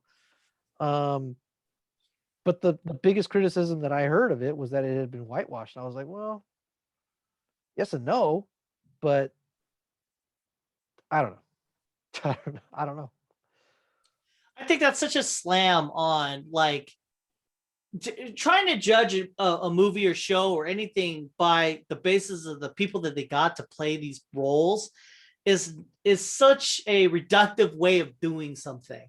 Like you really, all they did was replace characters, and that's all you're seeing. You're not actually seeing the movie for what it is. Yeah. Like, so if it's a fucking cartoon, it's a fucking cartoon. So we replace the cartoon with characters. And now instead of talking about the story and how it is, the music and everything else, we're talking about who was decided to play these parts. Yeah. And you're deciding about like these fake virtuos things like a crippled person should have played this, or a retard should have played this, or something like that, because the character itself is retarded or something like that. Like I was like, that has no place in the realm of entertainment. Yeah. In the realm of entertainment, yeah. Because they made a Death Note movie, and that's so fucking egregious, you know. It was all white people, and that's all they couldn't stop talking about. It was like, unless if it's touching on a social issue that does have to do with race. In that case, like Martin Luther King. You do have to respect, you know, you can't have a white guy being persecuted, you know, or something like that. You can't have Martin Luther King, a white guy. Huh? Yeah. You can't have Martin Luther King as a white guy. Yeah, right. You can't have Abraham Lincoln as a black guy, because it kind of defeats the purpose, right? Because you're trying to get a guy, not get rid of slaves, but stop slavery. But he himself is, you know, like it would be confusing, you know? You could, well, I mean, you could do that if that, because like I watched Hamilton, and but that's different though. That's not about slavery, is it? Yeah. No, it's about because you see the irony here is he's trying to free slaves, and he is, you know what I mean? He's trying to free himself, and it feeds into a narrative that shouldn't be a narrative. You know what I mean? Yeah, so when you have Abraham Lincoln, a white guy fighting for people that is not him. Yeah. But then if he's the same, of course he'd be fighting for himself, but it loses its strength. Right. The strength of I'm not you, but I will fight for you. Right. But now it's like, I am you. Of course you're gonna fight for me. Yeah. You're right. Yeah. So I mean, like that, I get that. So you couldn't work that, and like same thing with just anything you really shouldn't fuck with. But like, if it's slavery talk, let's you know, like let's not whitewash slavery. You know what I mean? Like that'd be stupid. like we're talking about Amistad, you know, with the slaves. You know, they're all white. That would be dumb. That would be very stupid. Yeah, it would defeat the purpose. Why are those white guys whipping those white guys? If you're trying to do like a historical drama, you know, and you're trying to be accurate.